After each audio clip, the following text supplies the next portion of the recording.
Mon nom, c'est Kevin Wafer. Je pratique la pêche à l'éperlan sur la baie de Miguasha. C'est mon père qui m'a initié à ça. Au fil du temps, j'ai acheté des permis de pêche. J'ai grossi mon entreprise de fil en aiguille. Maintenant, mes opérations là, consistent à l'éperlan congelé, là, la vente locale, régionale, puis un peu à l'extérieur de la province. Je dois arriver quelques temps avant la marée basse pour pouvoir pêcher la marée montante. Des cordes à dégeler, on a des trous à nettoyer, les skidoos à installer pour nous permettre de lever nos filets à une heure très précise.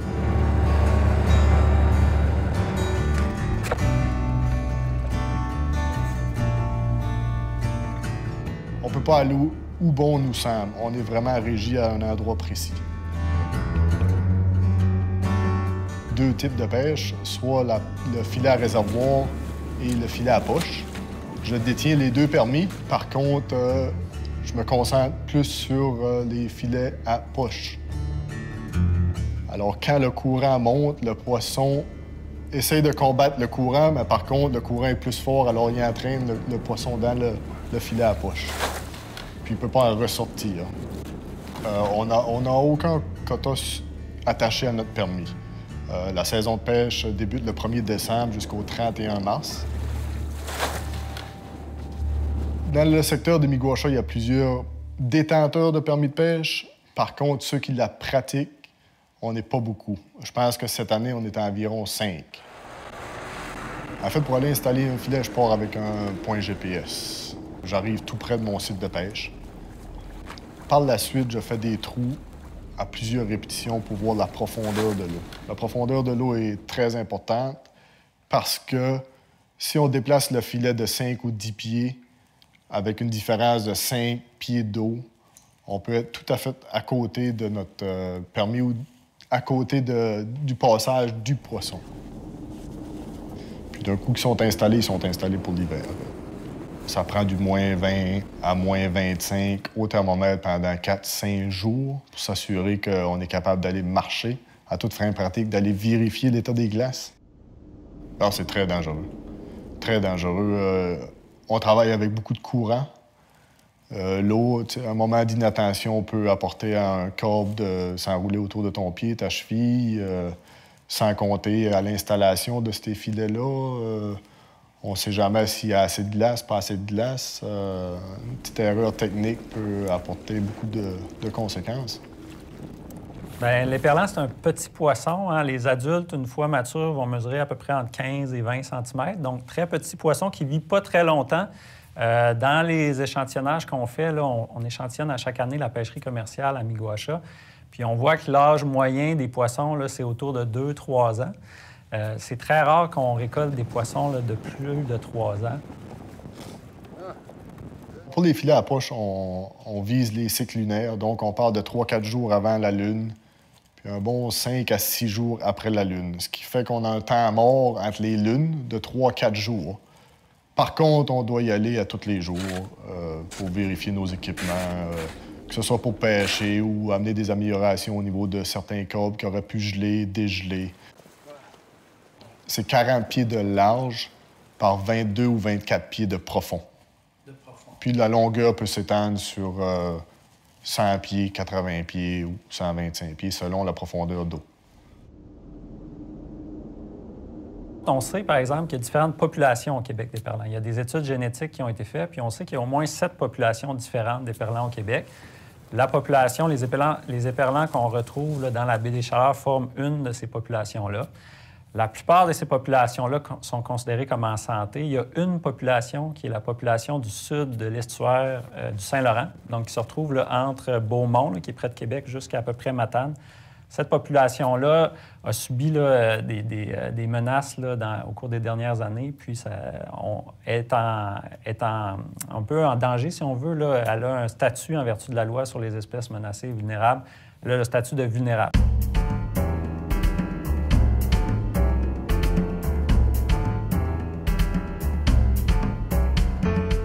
Comment on fait pour pêcher l'éperlan? Bien, il y en a qui aiment mieux pêcher dans les cabanes à chaleur. Moi, je déteste la chaleur, ça fait que j'aime le froid. Puis, c'est pas compliqué, c'est des brimbales. Je monte des lignes à mouche, ça fait une quarantaine d'années. Aujourd'hui, comment ça se passe? Ah, c'est tranquille, là, j'en ai une cinquantaine. Mais c'est relax, il fait beau.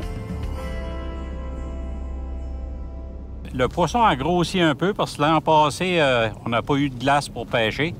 Ça fait qu'il n'y a pas eu de pêche commerciaux, il n'y a rien eu du tout. Ça fait que là, ça a repris un peu le dessus. Mais on a un gros problème de bord rayé qui mange beaucoup de sortes de poissons, c'est sûr. Des phoques, on a toujours eu. Mais c'est quand même bien pareil, là. Le début des saisons sont bonnes. Cette année était bonne. Le rouge en bas, le jaune fluo, puis rose fluo. Vous mettez pas d'appât? Oui, je mets des fois un petit morceau de peau de saumon, de peau de poulet. Le peau de poulet, c'est très bon. C'est résistant. La crevette, c'est excellent. Mais sauf qu'à chaque fois que tu prends un éperlan, il faut que tu rapportes. Il faut que tu remettes un appât. Ça fait que tu gèles les mains. Il faut toujours les garder à l'ombre. Parce qu'ils ont le dos foncé. Si tu les mets au soleil, ils ne gèlent pas. Comme là, ils ont commencé à geler. Là.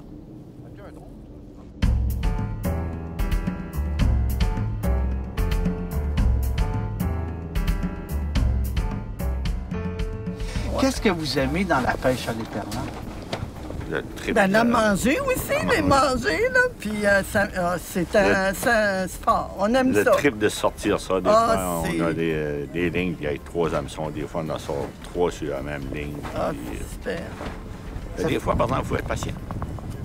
Très patient. Oui. Il fait froid ici, là. Dans notre cabane, avec le soleil, ça va très bien. Là, on met des crevettes comme à pas. Puis quand il chaud, puis on descend ça, puis là, on check ça, ouais, puis ça la cote dans le fond. Là, c'est de valeur, on pourrait peut-être en pêcher, mais la glace est à côté sur la terre, ça fait qu'on ne peut pas pêcher, il n'y a pas de poisson dessous. Il n'y a pas de poisson parce que la marée n'est pas bonne. La marée est très basse.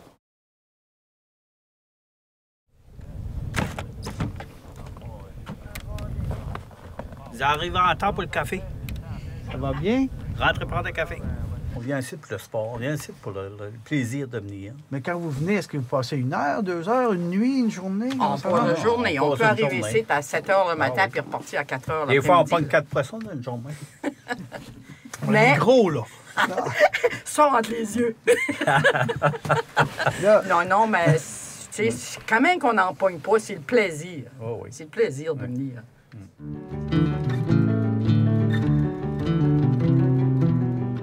C'est une tradition, puis c'est un nouveau terrain de jeu. Hein? L'hiver, quand la banquise prend, c'est accessible en motoneige. Le décor est fabuleux. On voit les montagnes où on chasse en automne. Donc, champ de vision que nous n'avons pas en temps normal. Donc, et la pêche, bien, quand la marée est bonne, quand la ressource est là, bien, tout le monde en profite. Fait que oui, ça fait des décennies qu'on pratique la pêche ici et la ressource est là. Au Québec, il faut comprendre qu'on a quand même 800 000 pêcheurs et 300 000 chasseurs. Donc, on a plus d'1 million de personnes qui pratiquent des activités de prélèvement faunique. Et la pêche, c'est ce qui est le plus populaire. Donc, c'est pas surprenant de voir des gens d'Amqui, de Passepébiac, de Rimouski même, à l'époque. Ce qui manque ici, c'est de l'hébergement puis des services. Si on avait quelque chose de structuré, puis si on offrirait des services, on aurait beaucoup plus de monde. C'est une activité qui coûte rien, qui est accessible à tout le monde, qui permet de passer de très belles journées. Et quand tu rentres chez vous le soir, tu as le sentiment de ne pas avoir perdu ta journée à écouter le flot continu de mauvaises nouvelles sur à peu près toutes les chaînes qui existent. Fait que c'est le dépaysement. Puis c'est l'accès au territoire.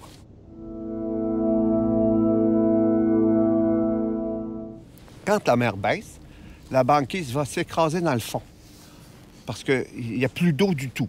La glace descend, elle écrase le fond marin. Bien, le fond marin, là, c'est pas quoi d'inerte, là. Il y a de la vie là-dedans, il y a de la crevette, il y a toutes sortes de choses. Quand la mer revient et qu'elle remonte la banquise, la banquise crée un effet de succion dans le fond et brasse toute la matière nutritive. Et l'éperlan arrive en prédation. Donc, la morale de l'histoire, quand il y a 15 cm d'eau, ça mord.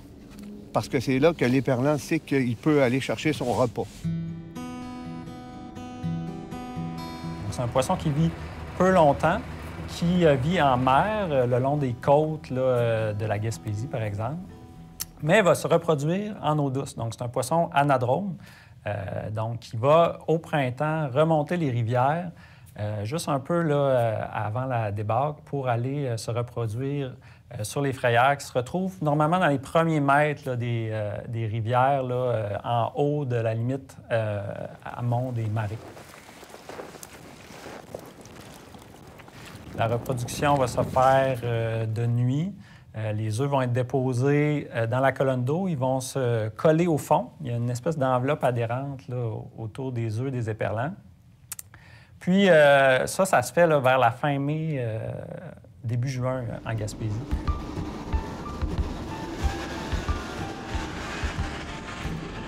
Comment ça a été aujourd'hui? Ça a très bien été. On est quand même satisfait des prises d'aujourd'hui. 4, 5, 6 pannes, je crois. La belle éperlan est propre. Et on n'a pas eu trop de misère non plus. Quand l'eau vient trop chaude en surface, va utiliser des strates là, plus profondes. Puis ensuite de ça, leur migration, bien, c'est ça. À l'automne, ils vont se regrouper dans les estuaires des rivières. C'est pour ça, par exemple, que pendant l'hiver, bien, la pêche est bonne quand on se retrouve, par exemple, près de l'estuaire de la rivière Estigouche, où on voit, là, il y a d'autres estuaires de rivière à saumon en Gaspésie, où on voit apparaître des villages de pêcheurs. L'éperlan, il utilise ces endroits-là parce que l'eau douce va être un peu plus chaude que l'eau salée en hiver. Donc, ça va être avantageux pour lui de se retrouver dans ces milieux-là. Il va pouvoir continuer à croître là, en s'alimentant dans ces milieux-là où l'eau est un peu plus chaude.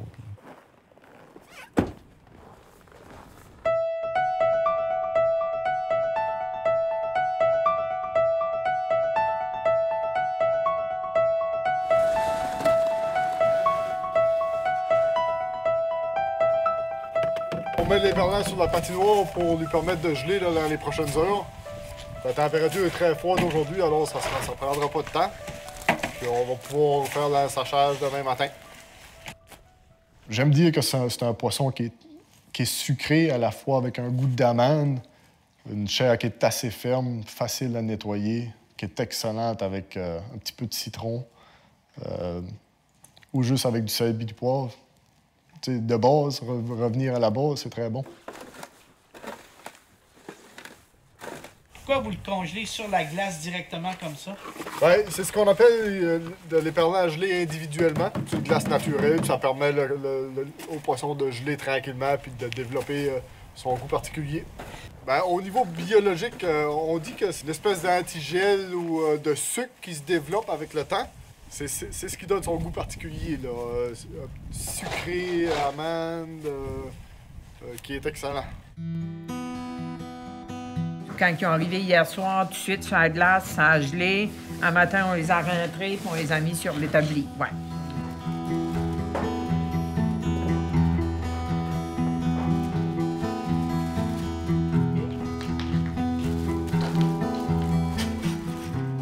Je dirais que ça fait comme comme 30-35 ans, là, je fais ça l'hiver. Les premiers temps, c'est sûr qu'on était moins organisés. Fait là, on est plus organisés, on est à l'abri, mais je l'ai fait souvent à genoux sur la glace, beau temps, mauvais temps, pour mettre les éperlans dans des sacs. Après qu'on a impacté, on les met sur la pesée, on les pèse, 5 livres, puis on va les sciler. Je vais mettre la main, vous voyez. Ça fait que notre sac est parti pour le marché. On peut passer de 5 000 livres à 50 000 livres dans une année. Là. Ça varie énormément. Là. Une bonne année, je te dirais, entre 25 et 30 000 livres, c'est très bon, oui. Je te dirais que les paysages sur la glace, c'est exceptionnel. On pratique une pêche ancestrale au grand air avec des moyens traditionnels qui nous ont été partagés dans le passé. Puis on les met en pratique, puis on essaye de continuer cette activité-là.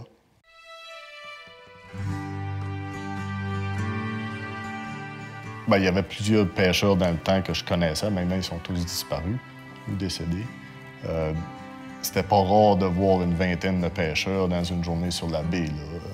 Là, on voit un skidoo, 2 skidoos sur la glace, puis on se dit « Hey, wow, il y a des gens sur la glace », mais dans le temps, c'était vraiment là... il y avait plein de gens, puis c'était le fun. La tradition se perd un peu. Se perd un peu parce que il n'y a pas de relève. Il n'y a presque pas de relève. Les raisons, bon, il y a beaucoup d'instabilité, la formation des glaces, les conditions climatiques, le temps que tu dois y mettre, les ressources. Ça devient très difficile d'avoir des gens qui veulent s'impliquer dans ce genre de processus-là qui est instable. L'an passé, il n'y a pas eu de banquise. Donc, ça vient de quoi? Ça vient des effets climatiques, des changements climatiques, ça, c'est clair. La glace prend plus tard et probablement qu'elle va quitter plus tôt. Là, on a eu un hiver relativement froid, mais si je prends les 5-6 dernières années, on voit que l'accessibilité à la banquise change, se raccourcit. L'épaisseur de la banquise se modifie aussi. Donc, ça ne peut être que lié, à mon avis, à des changements climatiques, effectivement. On retrouve les populations d'éperlans sur la côte est de l'Amérique, là, entre le Labrador et le New Jersey, aux États-Unis. Donc, on est à peu près au milieu, si on veut, de son aire de répartition. Donc, on peut penser que nos populations devraient être encore en santé pour quelques années avant de subir l'impact du réchauffement de l'eau lié au réchauffement climatique. C'est important de perpétuer cette tradition-là, à vos yeux? Absolument. J'ai eu la chance de l'avoir de mes parents. J'aimerais bien être en mesure de le léguer à mes enfants également. Puis, on aimerait bien avoir d'autres personnes qui viennent se greffer également à cette pêche-là pour la faire évoluer puis la garder en vie pour des années à venir. On sait aussi que les pêches sont en diminution aussi. Donc, pour ce qui est des populations d'éperlans, l'avenir semble bon là, pour les populations en Gaspésie.